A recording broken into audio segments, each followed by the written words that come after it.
Okay, today is February the 21st, 2010. My name is Tanya Finchum. I'm with Oklahoma State University Library, and we're conducting an oral history project called Centennial Farm Families.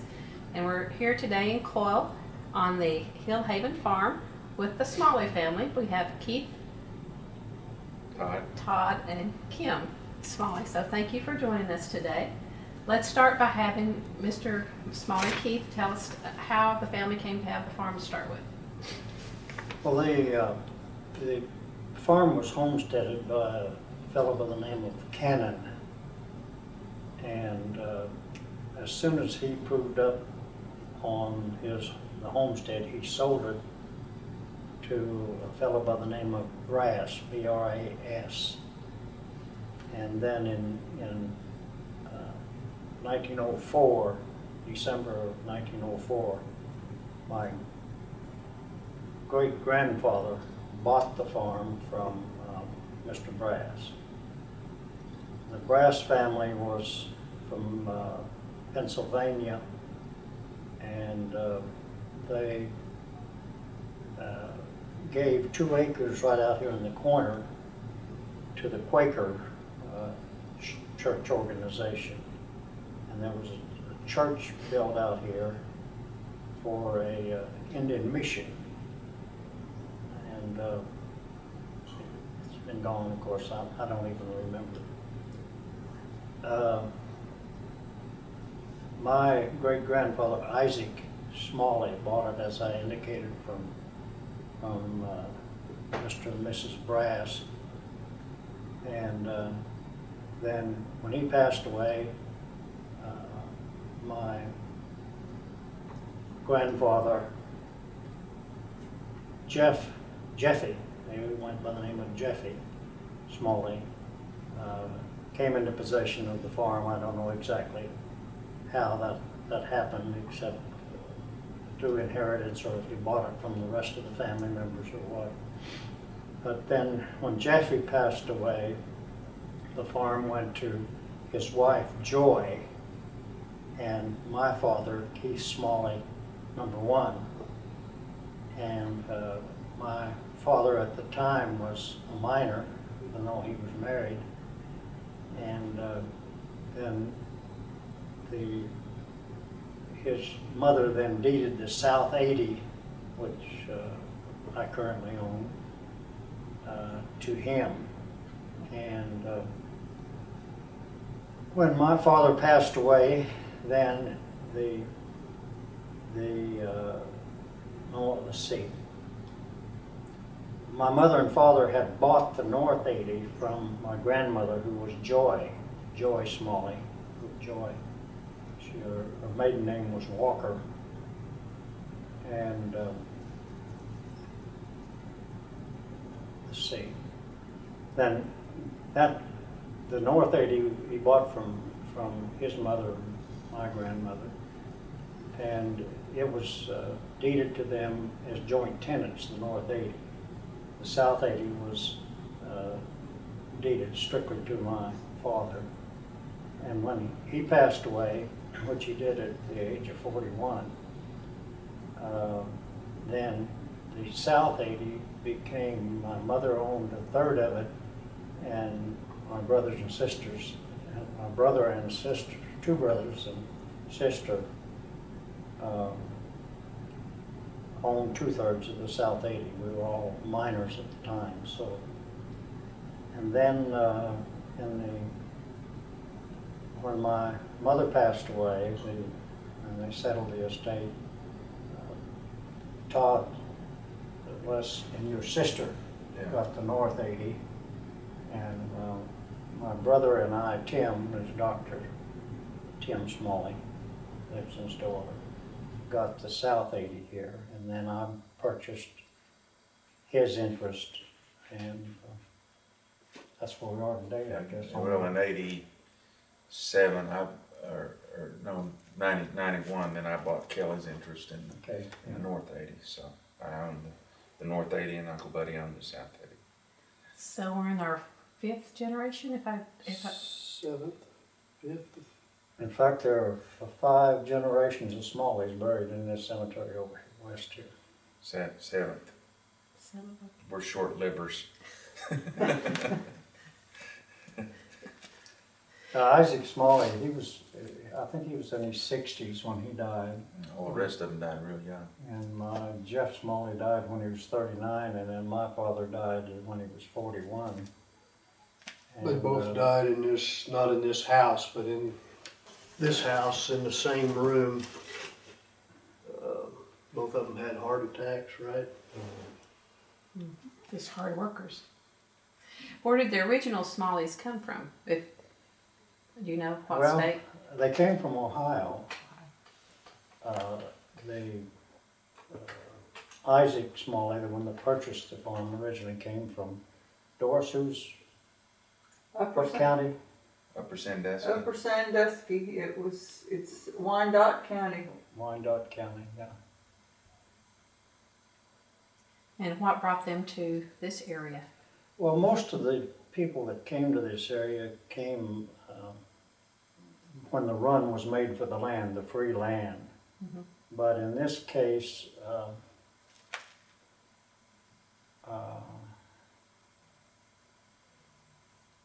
I don't know about Well, Isaac homesteaded over mile east and 2 miles north on that corner there.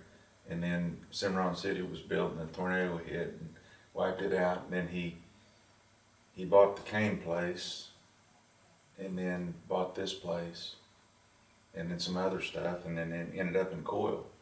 But he was a businessman. He had a hardware store in Cimarron City, which is Todd indicated that was blown away by a tornado in 1893, I believe it was. Something like that. And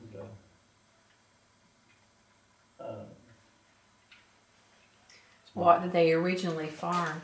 Cattle, or what was their income early on? well, most of the farms back back then, they had cattle, they had hogs, they had chickens, and just a variety of enterprises. On this farm, there was corn, cotton, wheat. What else? Well, dairy cows, Dairy and beef cattle, and hogs, and everybody had chickens. So did you have to pick cotton? Yes, I have picked cotton, but I am a lousy cotton picker. I was. We hear that a lot.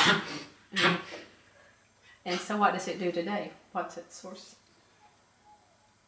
Wheat and alfalfa cattle. Yeah. Yeah. You got any chickens? No, No. I'm gonna get some. But wheat and alfalfa now. I've grown some Milo too, but nothing. I do it when something else fails. So. Well, and through the years, there's been supplemental income, or has it just been strictly farm to make ends We've all worked. other things? Yes, We've all worked. doing various things.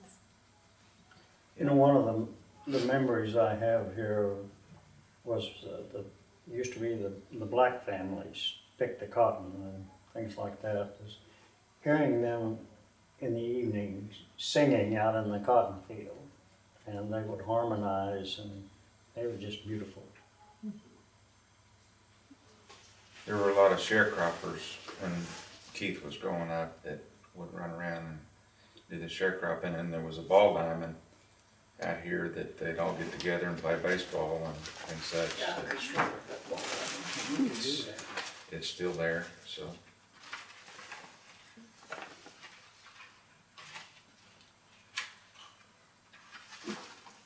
So about when did the farmhouse burn? It was, There's the ball diamond here. no, it was 87.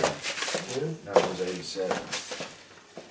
So you two would remember having like Christmas and holidays Oh, and stuff absolutely, here. yeah, everybody came. The Smalleys and the McGuires alike. Grandma was a McGuire, so she had a whole house full, but she's the only one that had a house big enough to pack everybody in. And it was heated by wood, you said earlier. It had supplemental gas too, but she had a big wood stove in the front room. So. And what was its water source? well, And on the property, are there any ponds, several. natural ones or man-made, or They're a all little bit of dammed. both? They're all dammed, yeah. So we had some help with Soil Conservation Service, Several times, yeah, back in the day. yeah. So how many ponds total? Well, there's two big ones and, 2 or 3 water wells too, so Terracing, did you have to do any of that? there's some terracing, yeah. Lots of trees still. Shelter belt that was planted in the 70s. Grandma was real big on, she didn't want the Dust Bowl to reoccur, so she enlisted all of us to plant a shelter belt so it would hold the soil. So And it's still it's still there. there? She'd order 500 trees through the Arbor Foundation every year, and we got the pleasure of going out north and digging holes and carrying water and planting trees. And about half would survive, or all of them? Quite a Probably few of them did. not half. Not half of them, but enough that made a nice shelter belt. So Oh, that's neat. That ought to show up on that map. I'm sure it does. Sure it does. It's right in the middle of the North 80, so. So Todd mentioned they had a ball diamond out here, and I think our claim to fame was, I guess it's true that Satchel Paige played out here. She probably don't know such a thing. I do. He played in 4 decades. I recognize the name. How's that? He's in the Hall of Fame. And so y'all had chores growing up. I'm assuming all 3 of you did. Milking cows part of it. And And we had to get up and get the chores done before you went to school. And get home and get them done in the evening. And how close was the school? Well, Grade school. I went up on the, you probably, which way did you come in? I brought them in the other road. I brought them in down Redlands. A half mile east and a mile north is this country school there, or there was.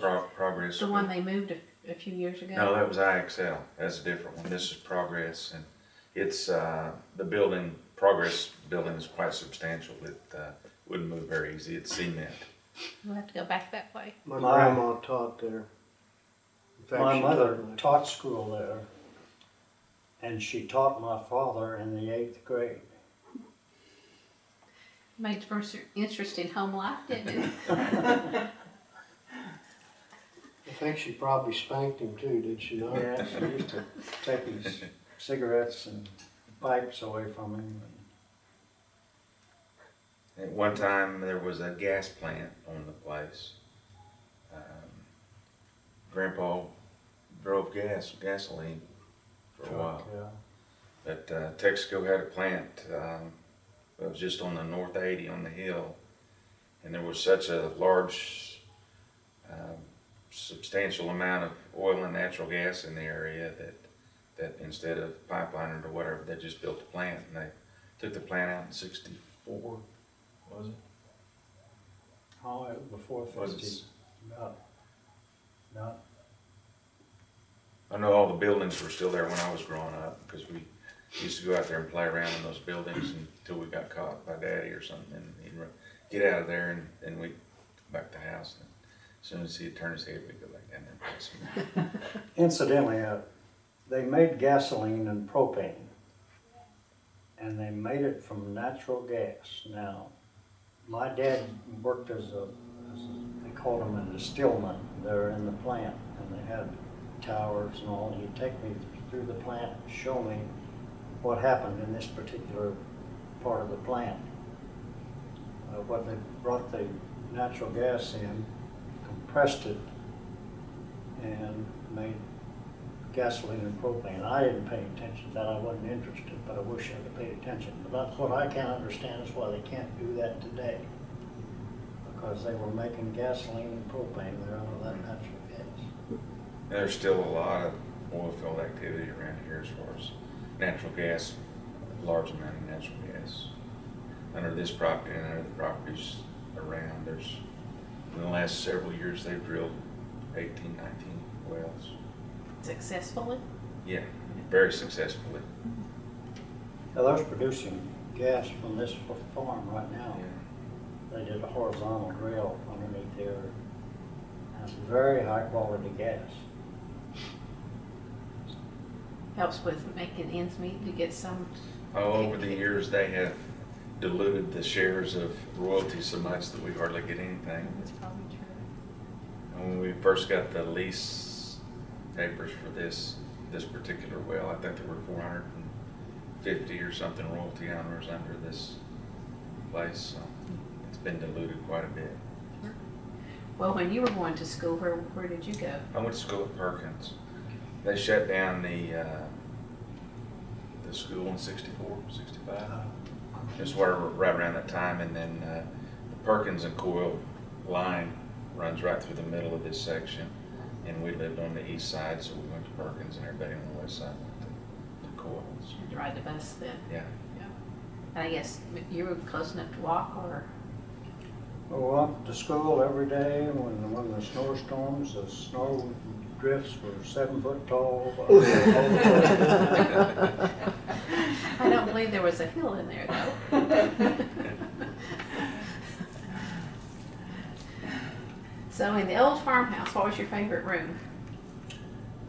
Oh, anywhere upstairs, because that was where they couldn't catch you doing stuff. And Grandma always had some really neat toys that I guess they were new to them when they were kids. But she had an old choo-choo train, and it was the big one, the G scale or whatever choo-choos that I guess that you and Daddy and Uncle Tim played with when you were kids, and they still worked when we were kids. So we'd always sneak up there and play with those old toys. And Grandma had a heck of a library.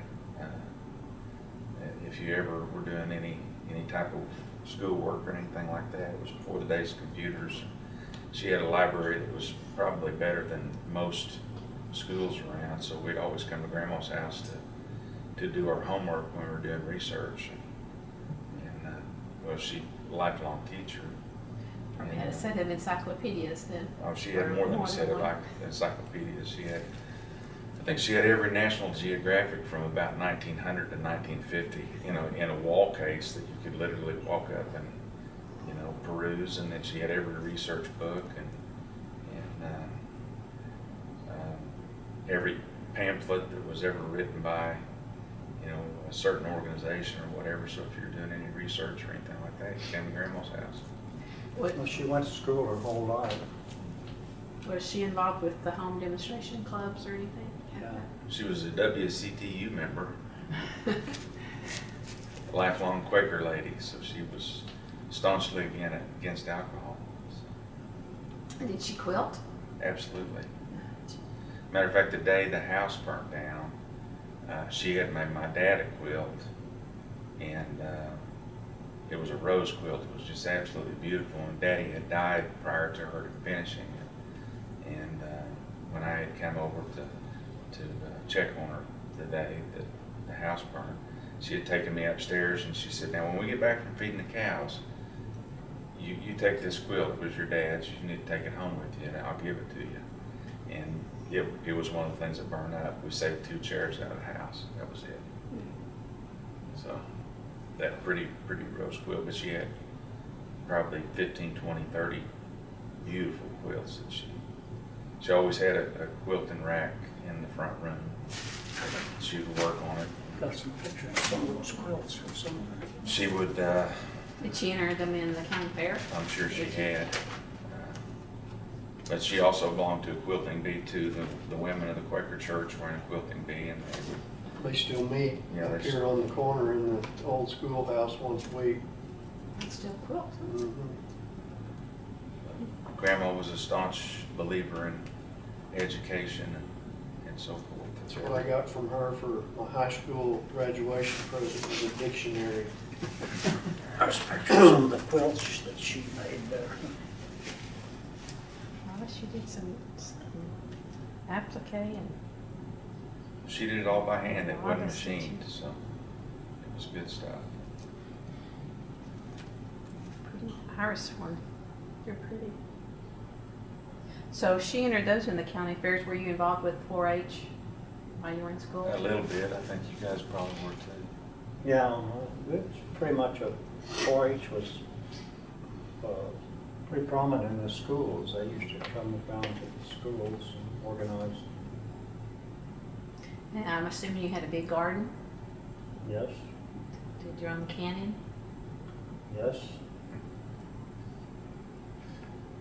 You're laughing, so was there a story there? And that was one of the things that survived the fire. Grandma had a full basement and there were tons of canned food. And she was recycling before recycling was cool, you know. She grew up in the Depression during World War II. She saved metal cans, bottles, whatever, you know, during World War II, everything was so scarce. And you go out there on the pantry on the back side and she'd have feed sacks full of smashed steel cans and lids and bottles and everything else that she'd taken and recycled, you know, far before anybody else ever thought, you know, of doing that type of thing. So the cellar was in the basement and it was a large one? Great big cellar, rock cellar, still there. It survived the fire and built the house up on top of it. But it was stocked completely full of canned food and garden I material. suspect that there's still a lot of old cans. Yeah, I wouldn't doubt we it. knew growing up that if we didn't eat something for dinner or lunch or breakfast, you were going to get it in some form or fashion the next meal. She didn't waste anything. She saved rags. She saved, well, it's part of the quilts. I think I was probably maybe 10 or 11 years old before I can remember her ever having a soda pop in the house.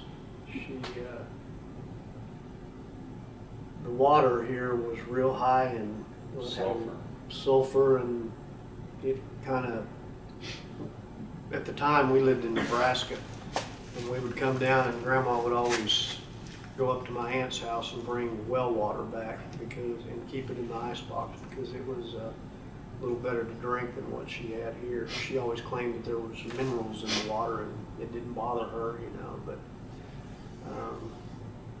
yeah, it was probably 10 or 11 before I remember it. She always had Pepsis, you know, Pepsis in the big 16-ounce bottles. There was no such thing as a soda pop around here. And the breakfast, that's one of the things that I remember is the breakfast that she'd always make. You know, the eggs and the bacon, and she'd cook rice, and I always thought that was weird, eating rice for breakfast. We'd have homemade bread for toast and orange juice and milk and You were asking about the water supply. Was right now we have what we call a rural water district. We just turn the faucet on and the water appears, you know. But when I was small and up until I was probably about 12 years old, there are 2 wells just right out here, but they were not good. And right at the base of this hill down over here was the well. And it was what they called a sand point. They just drove it into the ground about 6 or 8 foot and get plenty of good water. And we carried water from down below the hill up here. It was our source of water because these 2 wells weren't any good. When did she drill the one out here? You know, I don't know, Todd. because it was halfway decent. I remember as a kid when they dug the ditch and laid the line and the electricity down there, because I remember running up and down Between the trees. the trench that they dug. I don't remember how old I was. I was maybe 10 or less, I don't know. And we lived on the other side of the farm and it had good water. Lots of good water, so. So describe a family gathering for us, like on Thanksgiving or Christmas. What would be on the spread? Table that is. Lots and lots of good stuff, for sure. Grandma always made bread, and that was one of the hallmarks. She never bought bread, so it was always, you know, homemade. And she had the what we always referred to as the industrial oven. It was a great big red oven that was a standalone unit that, I don't know how many, It's a, I forgot what the brand name It was is, but huge. it's out here in the barn. it was, Magic Chef. it was huge. You could probably cook 20 loaves of bread in it at one time. You know, it was one of those things that you'd see in a restaurant. I mean, it was huge. It took up the whole kitchen. It's red enamel, and I kind of dabbled in antiques a little bit, and I've seen one other red stove like it. So I don't know if they're that rare or whether I just hadn't been around enough, but I've seen one other red stove like this stove out here, and it's, I don't remember how many people it took to move it, 4. Bunch. It's all there. That she'd start cooking bread on a Saturday morning, and we lived a half a mile across the pasture. And when she would set the bread out to rise, you could smell the yeast at the house across the road. And my sister and I we'd smell that yeast on Saturday, and we knew it was about time to get on over here so we could get the good bread. But she made her own butter and stuff too. So she'd take those eggs out and put that real butter on top of them, and then cut it out of the bread, or cut it out of the pan, and we'd eat bread. It was good. But she was a great cook, but you never knew what type of things that you were going to get. I mean, you get rhubarb pie, you get mincemeat pie, you get 15 different kinds of pies for Thanksgiving and Christmas, and but you never knew exactly what it would be, whether it'd be a choice, but they'd be all sitting there together, and if you were the first one to cut in, you didn't know exactly what kind of pie you were going to get right off the bat, because I mean, there'd be cobblers and, you know, peach cobbler, blackberry cobbler, and rhubarb pie, and strawberry rhubarb pie, and vinegar pie, which she always used to say that, I don't know, you probably had a few vinegar pies in your life. It was kind of like a lemon pie. Not It was if I can get vinegar. out of it. But, and then there was always, you know, brisket and turkey and 15 different kinds of cookies and different kinds of vegetables and stuff, and 4 or 5 different kinds of pickles and various canned things that she had grown in the garden. So And she raised her own chickens, and then Ham would have smokehouse. Well, these two guys, and undoubtedly probably you two both, the family ate 3 meals a day together. They gathered around the table, and nobody started eating until everybody was seated, and you were inspected to see if your hands were clean. And his dad always had to go back and wash his hands again. Held up. Eat until he got cleaned up. He just wanted to be the first one to the table, huh? yeah, Probably the like I said, she didn't waste anything as far as food. I guess that's because of growing up through the Depression, but probably the one thing that I remember, I was down here one time and she made hash. And I don't know what was in it, but it was good. You know, it was one of the best things that I can remember that got reheated that we ate in the next meal that was halfway good. Yeah.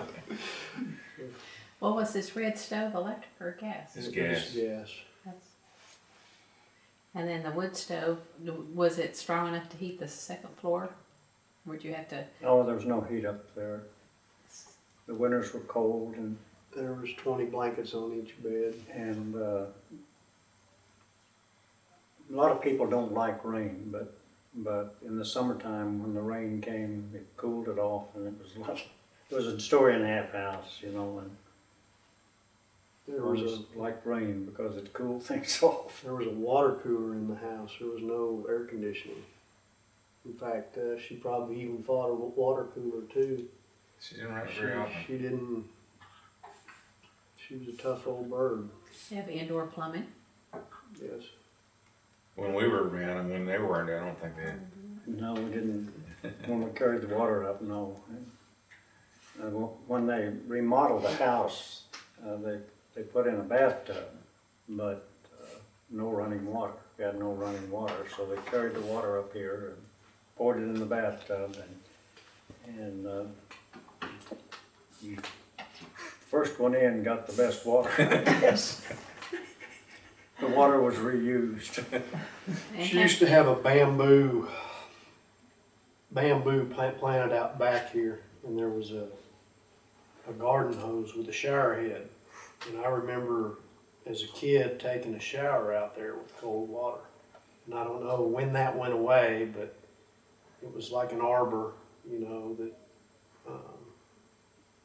was out there. The first running water was one faucet in the house, one cold water faucet. That was a real treat. That was before the rural water. We had a pump on the well down below the hill there. I remember working on that pump down there below, but eventually it was shut off and she went to this one out here. Yeah. And you had how many brothers and sisters? Had 2 brothers and a sister. Did she divide chores based on gender then? Did the sister have to spend most of the time helping with the cooking? Well, my sister, she primarily did help around the house. My brother and I, 2 brothers and I, we helped with the cows and the hogs and did the chores. Do you remember the first tractor? Yes.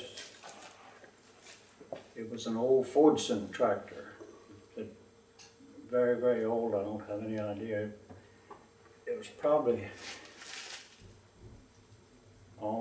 in the late 30s. And we got the old Fordson tractor, and I remember where they had horses around, and to start it, they'd hook the horses up to pull the tractor to start it. The next tractor was a B John Deere, and which was about a 25 horse, and it was a real improvement in the farming operation. We still have that old tractor up. Yeah. I remember it. Still had it till they hauled it off back in the probably early 70s. Yeah. And then Dad decided he wanted another bee, so he drove to Iowa and bought one and hauled it back, and it's still parked out here. But this gasoline plant that Todd talked about, my dad worked there, and the John Deere, it was a hand crank. You had to spin the flywheel to start it. And we couldn't start it, so before he went to work, he'd start it and send my brother, his dad, out to the field together to plow or do whatever he wanted done that day. And we were probably, I might have been 8 or 9, and my brother was 7 or 6. And you think back, about two of them on the tractor, so all for dangerous. One was dangerous enough, but Pat was my brother's, Todd's dad.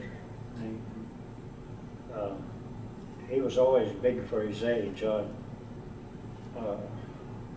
made the joke that my mother weaned him when he started carrying her around, nursing her. He started school when he was 4 years old. And anyway, one time he and I started to go somewhere on the tractor, and it had a hand clutch, and you pushed the clutch in, and I shoved it in, and he was standing beside me, and it threw him forward and a straddle of the fly wheel, and an almost 80s leg off. Yeah.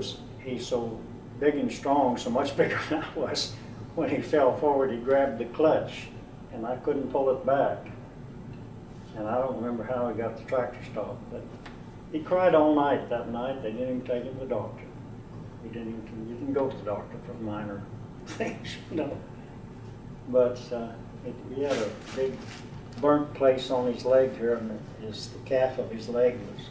And the hair never grew there after that. It didn't bother him because he went on to play professional baseball. Could hit a ball a mile. The next tractor after that was a G, and that was the tractor that I grew up on, was a G, and I've got one like it still. So then in 1972 we moved into the diesel age, so we bought our first diesel tractor in 1972, which was a John Deere 2010, and we kept it up until the time my dad died, and then I had some hydraulic problems with it or something. It was in about 81 or 82, and then I decided that at that point, if I was going to continue to do this, that I wanted a different tractor, so I bought a different tractor, which was a John Deere 2640, and they have one now too. So it burned up in a barn fire. And so at that point, then I bought a 3010 and from my uncle, and I bought some more land and decided that one wasn't big enough, and I bought another one, which was a 4430, I guess then, and that burned up in the field, and then I bought a 4440, and then since then, well, we got a 3010, a G, a 4440, and a 4020. And they've got a 30-20. 3020, a We had a 31-30. 3130, and a 2640. Yeah. And you can't ride those all at one time, so you must have help. Or are they used for a particular? You can never have too many tractors. We're always getting stuck or something, you know. And Christmas this past year, we wouldn't have got out if we wouldn't have had that one. So it was drifted up so bad that you couldn't move around out here. Where would you have to go to get them? Oh, I've got mine are parked in 3 different barns around. I've got land across the street and land up north and over where I live, and then over west. And usually I have at least one tractor on each place. So. But the smaller tractors I use for hay, and the big ones I use for tilling the ground. Have you participated in rings where you help your neighbors and? Yeah, we do that a lot. Well, I was helping a neighbor yesterday, matter of fact. But yeah, I mean, you don't survive out here without neighbors, because you're always in a bind for some particular reason, you know, whether it's weather related, or if you've done something you shouldn't have and then need help, and but we have all the properties around here have been held within families for generations, and that's why, you know, if something comes open, you buy it, because it won't come around for another generation. The people that own the north half of this section, or the north section up there, the Condos, they've been around for forever, and then Downies and so on and so forth. The Harshmans, stuff's been passed generations down through the years, and you know, the land never comes up for sale, it's just passed down. So your closest neighbor is a mile or half a mile away? Half a mile, yeah. Well, depending on how you go, it could be a mile if you go the other direction, but yeah, everybody gets along real well and helps each other as time goes on. You know, you always have a cow that gets out and you need help, or you need help getting it back in, and I say, don't worry about it. We'll get it in when we get our cows in here in another week or 2, and you can pick it up then. You know, so the community as a whole is a real tight-knit community. You know, so. So you have more than your 80 acres then? Oh yeah. So does he. How many head of cattle do you? I own about 100 cows, and then of course subsequent calves and bulls and stuff like that. How many you guys got? I think we got 30 right now. 30 head. We sold half of them first of the year. Yeah. My brother was involved in the operation, and he decided he was going to get out, so he took half the cows and sold them. Any donkeys? I had one time, and that was an experience. I don't think I'll have another one. We had a coyote problem for a while, and somebody had told me that coyotes or donkeys would take care of the coyotes pretty good, and somebody failed to tell me that the fact that after they chase coyotes, they like to chase cows too. So Jerry was his name. He liked to chase the cows, so I finally had to get rid of him. So. Jerry the donkey. Yeah. We'd heard that tell too, that they were good for chasing coyotes, but Yeah. When there's no coyotes around, then they like to chase cows too.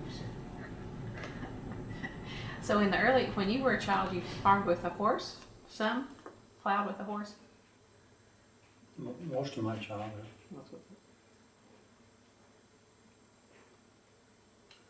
I graduated, my sister Kenita graduated from Oklahoma A&M, and she taught school for several years. I graduated in 1958. I started in the fall of 1950, and during that school year my dad died, and I didn't want my mother to have the expense of sending me to school, so I quit started back in 1954, I think, and then graduated in 1958. And then I went to Nebraska and taught school for 7.5 years, and had to quit because of my health. I was slowly starving to death. And so I went to work for the government, the U.S. Department of Agriculture. I worked then until 1965. Is when I went to work for the USDA. Department of Agriculture. And I worked there in Nebraska until 1972. And I came down to the University of Oklahoma and opened up a training center for the Department of Agriculture, the Farmers Home Administration. And we trained the employees for the entire country. And I was the director of the training center. And then we moved the training center to Kansas City in I think late 1979, and then in 1980 I went into Washington D.C. and worked in Washington D.C. until when the house burned down in '86. I moved. I came back after the house burned down. And then moved to Shawnee. And Wilburton.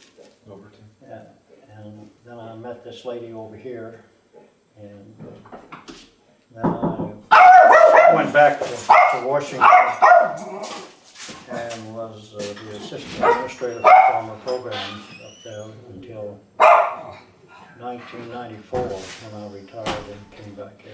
Okay, so he's talked us through where he is at this point in his life. Do you want to do yours from high school forward then? Well, my dad died when I was 15 in 1979, and at that time, I went in. You were still gone at that time, and so I was. After Daddy died, then I took over farming, which I was farming for Daddy at the time, up until that point.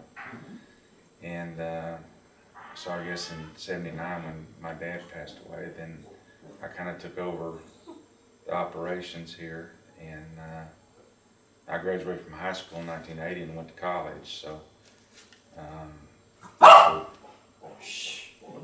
during the summer times, I'd come back and farm. Then in the wintertime, then Grandma and my mom and my brother-in-law fed the cattle in the wintertime. And then after I had graduated from college, I went to work at Oklahoma State in the disease laboratory, and farmed on the side, and worked there for several years under Dr. Morton, and left there and went to work for Baxter Healthcare and continued to farm. And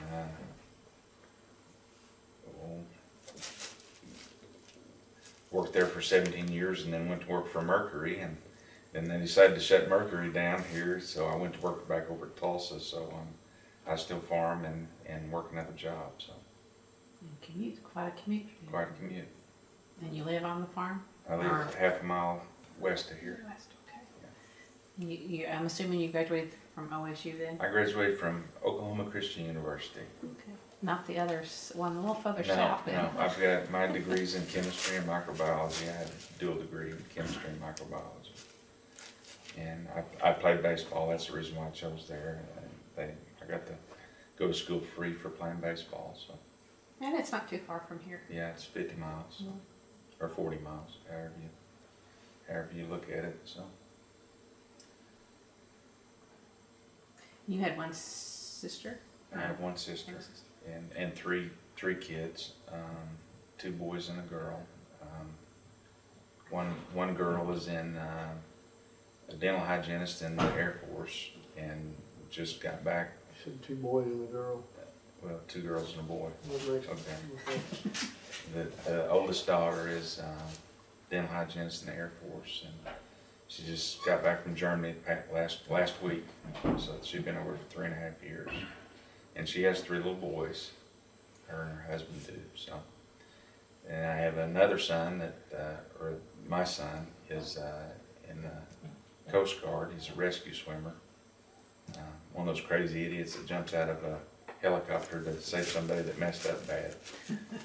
And he's stationed in New Orleans. And then I have a daughter who's a junior in high school. And she helps me more than any of the rest of them do. She's quite an accomplished tractor driver. So I was going to ask if any of the 3 interested in staying on the farm, or at least keeping I the farm. think Terry, I think the son will come back when he gets out of that, and Brianna, the daughter, yeah, you can turn her loose on anything and she can go do it. She does not like to drive the combine, that's the only thing, but any implement behind the tractor she's comfortable with. So Were they in 4-H when they were in school? FFA, yeah, all 3 of them were in FFA, but none of them were in 4-H. So they would compete in the county fairs too? No, they never did. They played baseball and softball and stuff like that when those seasons kind of commingled with the fair seasons and stuff like that. So they never showed or anything like that. But they know their way around the cow, so it's okay. And for a while it was a dairy? They had Early- dairy cattle. We had one when I was growing up that we would milk, but then mostly beef, Herefords. You guys got limo Herefords and Angus, but I've got primarily Hereford cattle. So. I just wondered if the granddaughters could milk. I don't. Well, Brianna has milked out a cow or 2 when there was a calf that had trouble, but they haven't had to milk every morning, every evening. So They have taken us through their lives up to this point, so do you want to chime in from high school forward? High school forward. I graduated from Cushing in 1976, and when Dad was running the training center down in Norman, I went to school down there for 2 years. Went to the University of Oklahoma, and decided, I think, that school wasn't for me. And I went to work and got married, and I had 3 kids also. I had 2 girls and had a boy. That's kind of how I wound up here. My son was living with my brother in this house. In 2002, 3 days before Christmas, he got killed in a car wreck. And I knew my brother couldn't do this by himself out here, and I kind of packed up and moved into Coyle, and a lot of work out here. I drive a truck. I've worked for Nabisco, National Biscuit Company, which is owned by Kraft Food now, for 26 years. And I get up about 1 or 1:30 in the morning, and was working in Oklahoma City, and they, just like all the other corporations in America right now, they're downsizing, and they fired a couple of guys up in Tulsa, and I volunteered to go up there about 5 years ago, and I've been there ever since. So I drive 86 miles one way to work. I usually have to be up there by 3 or 4 o'clock in the morning. So, makes for a long day. And get off when, if you have to? I usually get home about 1:30, 2 o'clock in the afternoon, and try to get done what I can get done out here. 4 more years and you can retire? I'm hoping. I don't know if I'm gonna last that long or not. I just, it's wearing on me pretty good right now. I can retire and take a hickey on my retirement if I want to, and I may choose to do that. I don't know.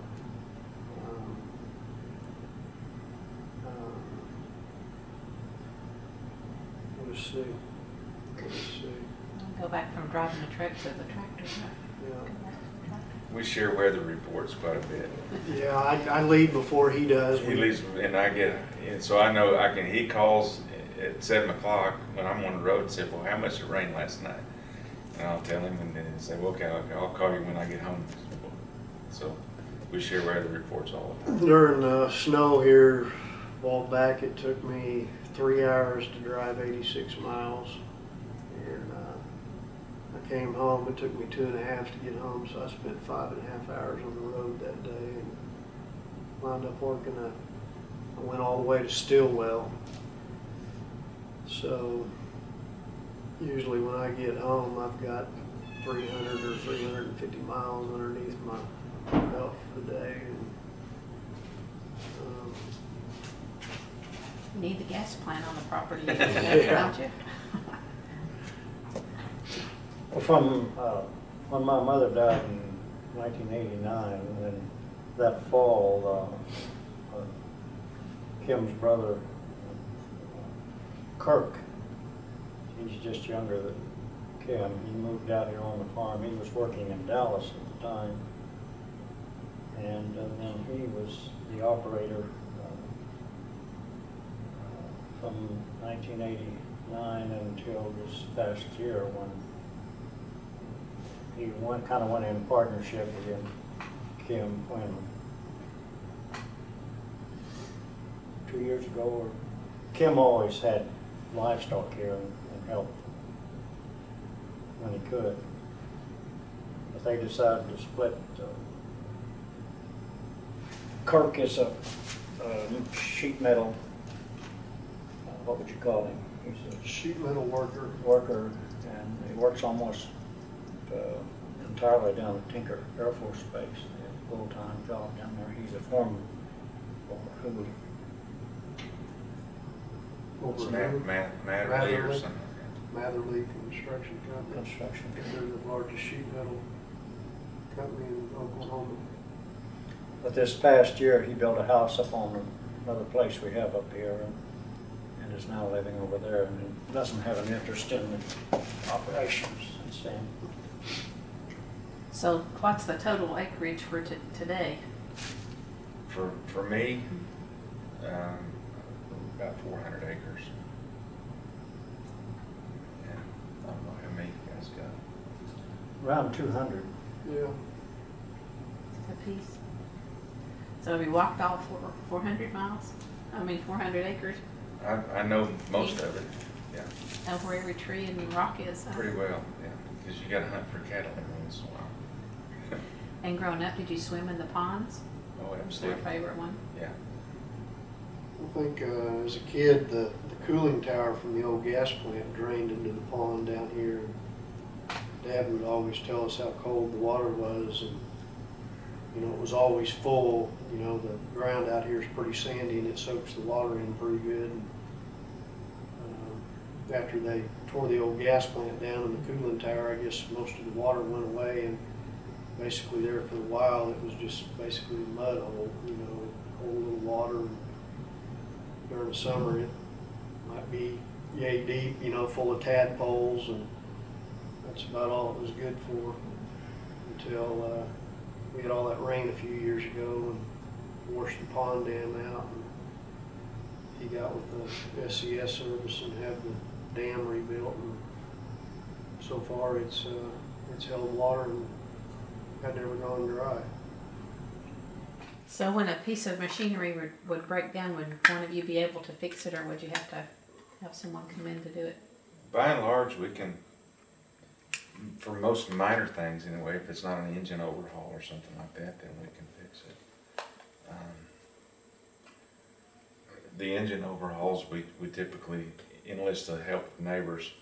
Now, I overhauled one of those old John Deere's with a screwdriver and a pair of pliers. Well, you're more talented than I am.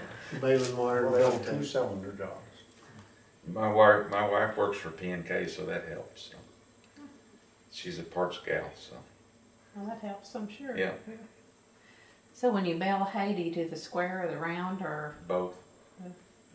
I try to do round bales. Todd does square bales, has people haul them, but it's too labor intensive as far as hauling hay. With the first year I was up here, I hauled about probably 11 or 1,200 bales off of the place we did, and it's when you got a tractor that can pick up a round bale versus, you know, a bunch of square bales, it's less time consuming. These guys got it easy. We used to have an old baler that threw the hay in with a pitchfork and tie the bales. The first job I ever had was riding a horse, the horse-powered baler. They went horsemen around and around. Got 50 cents a day to keep the horse moving. And how did you keep it moving? Just Lead it or ride it? No, ride it, just ride kick it? him in the ribs. So you got tired of going around in circles yourself then, huh? We used to have an old man that lived down here in this house down at the bottom of the hill. He'd leased this place over here. I think Todd told me a story one time about his dad baling hay down here in the bottom and how many bales he'd got off this place. And the old man talked Todd's dad into bringing over one of the old hand-fed balers, and I think he got 4 square bales off of it. Yeah, and Daddy was getting like 350 square bales he fed it. And these bales would be like 10 or 12 foot long. You know, it'd take 4 or 5 people to pick one of them up, and that's how they operated. I guess they compacted the hay in there so tight that. And you better get it put up before the rain came. Yeah. Or it'd be twice as heavy, I guess. Yes. I put all the alfalfa in square bales and everything else I put in round bales. So. Well, I Square bales understand going there's tomorrow. two different sizes of round. Someone was telling us. Oh, there's Most- several. most- There's several. There's 4, 5, and 6 foot, and then now there's 3 or 4 different sizes of square bales too. The regular standard square bales, and then they have 3x3s and 4x4s and 4x6s. So in your youth, you had to help bale hay and spending money, or? Yeah, these kids now, most I ever got for hauling hay was 3 cents a bale. And now the standard is about 20 cents a bale. So they've done well in their inflation period, I guess.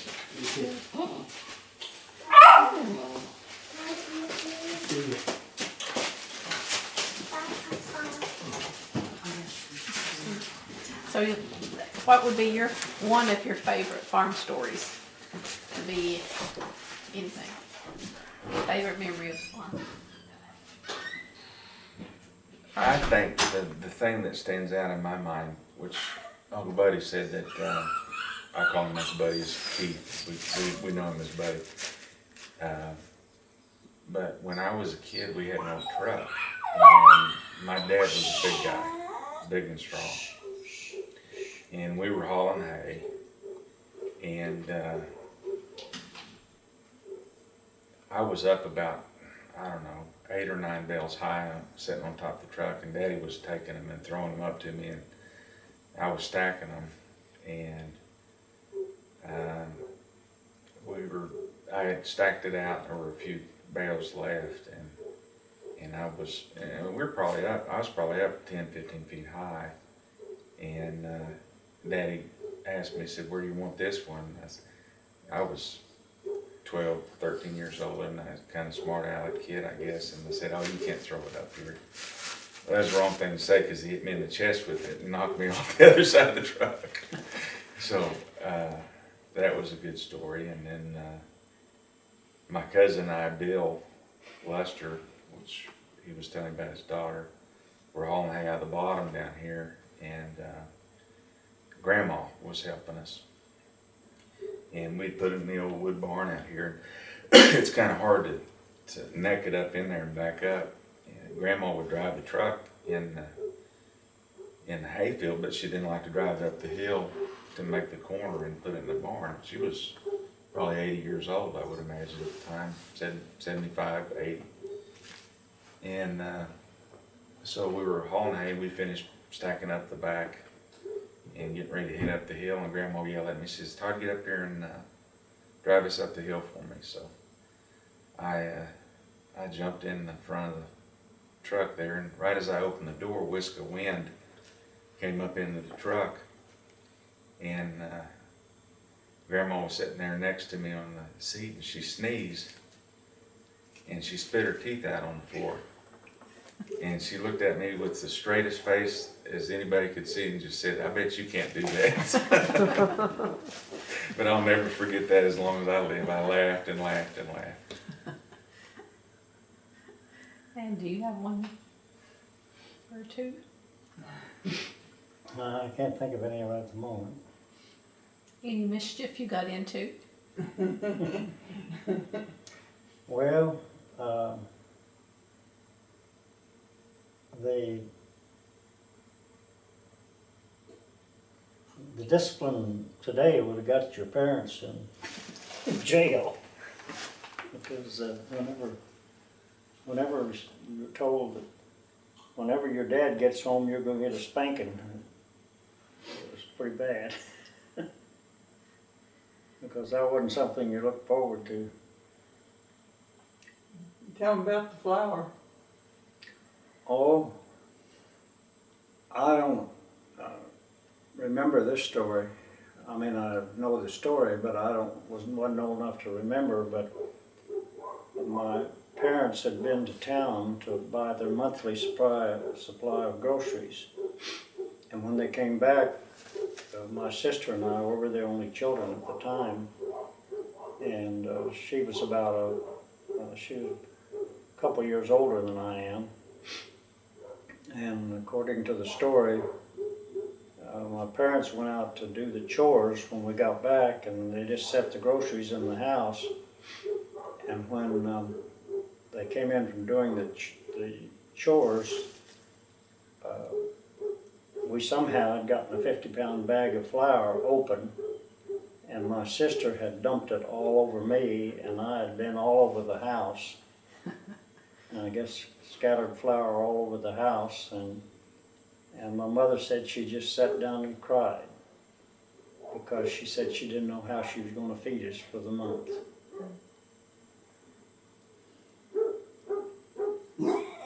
And did you get punished for that? Well, I don't remember. I don't even remember the event. But that was a story. What about that? Be sure and get that on tape.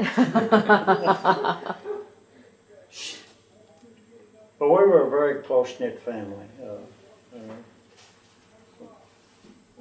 We, of course, had fights, but everybody was pretty close-knit. Did you go to church a lot? Or was that Yes, that to important? the little church you came by up there. It's a Quaker church, but very seldom with their parents. They would take us to church. They didn't go. I had chores to do and things.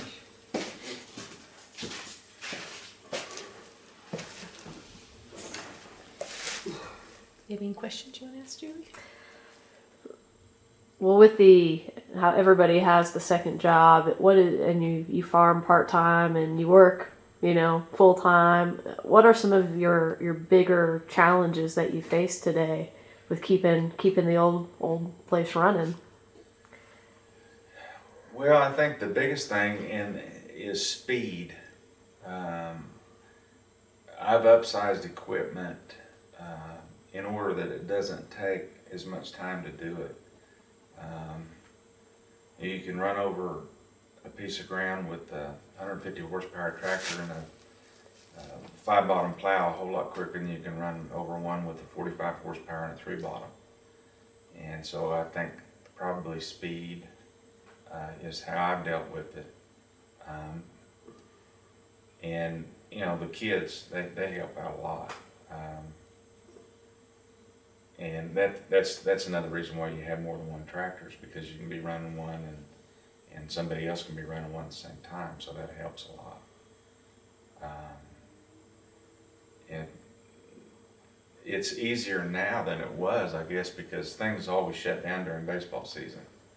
The kids all played baseball, we played baseball, and when there was a ball game, it was time to shut down. It didn't make any difference what was going on. You went to town to play ball or whatever, and so now all the kids are grown. I coached the American Legion team in Stillwater for 17 years, and I've given that up, so I don't have to work stuff in and around American Legion baseball games now either, so that helps quite a bit. But you hurry up and get everything ready to go and go to the ball game. I think that's Todd hit it on the head. Time is everything for me. There's just not enough time to do everything out here that needs to be done. And I've gone out and I've bought a disc mower. I can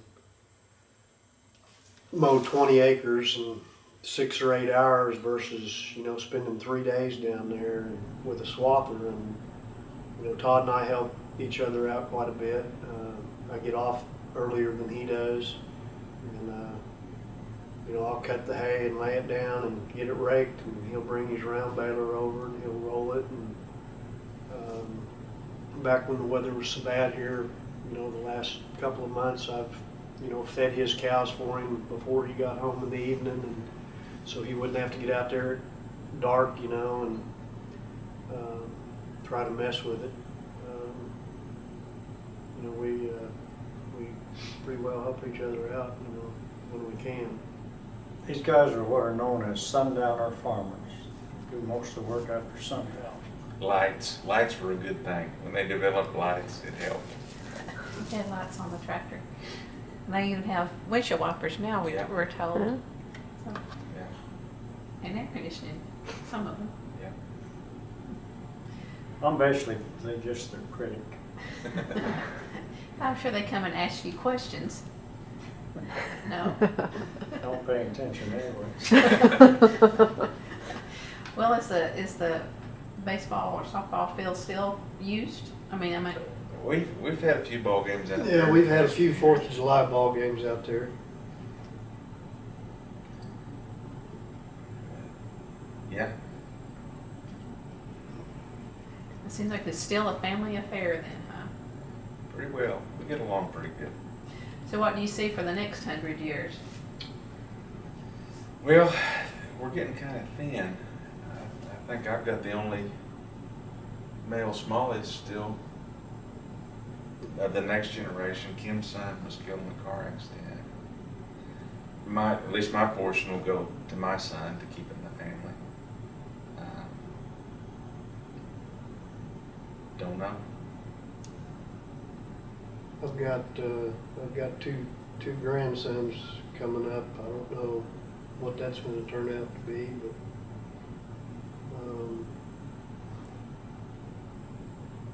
neither one of my daughters, I don't know that they'd ever wind up out here.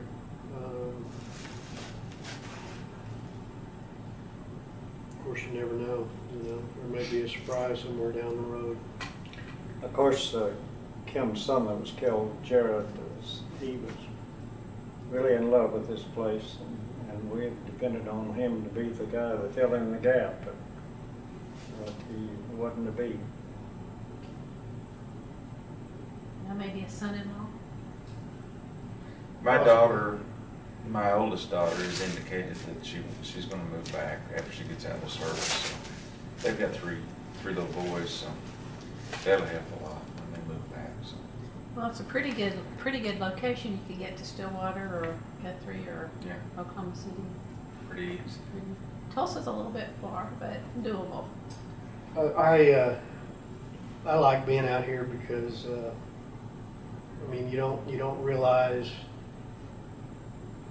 how peaceful it is when you can, you know, come home from Tulsa or come home from Oklahoma City or whatever and just come out here and, you know, you don't have the noise, you don't have the traffic, you don't have, you know, there's nobody around. You walk out on the porch at night and you can, you know, hear the coyotes or, you know, the geese or whatever, and it's just, I never really understood the Hill Haven Farm, you know, concept. I knew Grandma always, she always enjoyed it out here, and that's that Haven name has really taken a new meaning for me, you know, because it's a haven out here, you know, it really is. You know, there used to be a train that ran across the river's about half a mile south here, Cimarron River. And there used to be a train track that ran, well, it came from Cushing, went to Guthrie and where all, but at night it used to be the train would go through and the coyotes would all begin the orchestra. I don't know if you still Yeah, hear they still howl pretty good at Sunday. you know, but that was really something to hear those coyotes. They were just like an orchestra. When the train doesn't come through anymore. Yeah, Does it? train go by and they're. The rail bed's still there though. If you go on the south side of the river, it's still there. We used to have a bunch of, when the oil companies came in out here and drilled the wells, they had the pump jacks out here that had the big mufflers on them. You know, and I can remember being upstairs as a kid and you could hear those pump jacks and the mufflers just echoing. You know, Todd had one right outside his Outside the bedroom window, you know, that I'm sure that he was Get used glad to it. when they finally took them out, you know, and did away with them. But right across the river over here is a place that's known as Horseshoe Canyon. And the outlaws used to hide out over there. And my mother told the story of being over there one time when the outlaws would carry ears of corn to feed their horses. And they had the feed box built back under in the canyon there. She was over there one time when the corn cobs were still wet from the horses being they just left. My grandmother has told the story about seeing the bounty hunters come by with an outlaw tied to the back of the horse. Well, on the train there may have been some hobos. I don't Right, be. possibly too. know. Anything else? Anything else you want to make sure we get down before we close out? Keith, you might mention that Kanita's gone and Pat's gone. It's Yeah. only you and Tim left Just Tim and I are left. of the older generation. Pat, Todd's dad, he had a heart attack and died. When was it? 79. 79. And, my sister died in 1998. She was just older than I was. You're the oldest one. I don't know, every breath I take, I set a new record. I Well, think, they need to listen to you a little bit then, Yeah, don't they they? ought to, but of course, on my mother's side, she was a McGuire, Irish people, and her family you couldn't kill them with an axe. They lived, So all I lived think I long. got those Yeah, kind of genes. they all lived a long time. Well, we appreciate you giving up your valuable time to talk with us today. It's been a pleasure hearing your story, and hopefully the next 100 years will be good ones too. So thank you very much.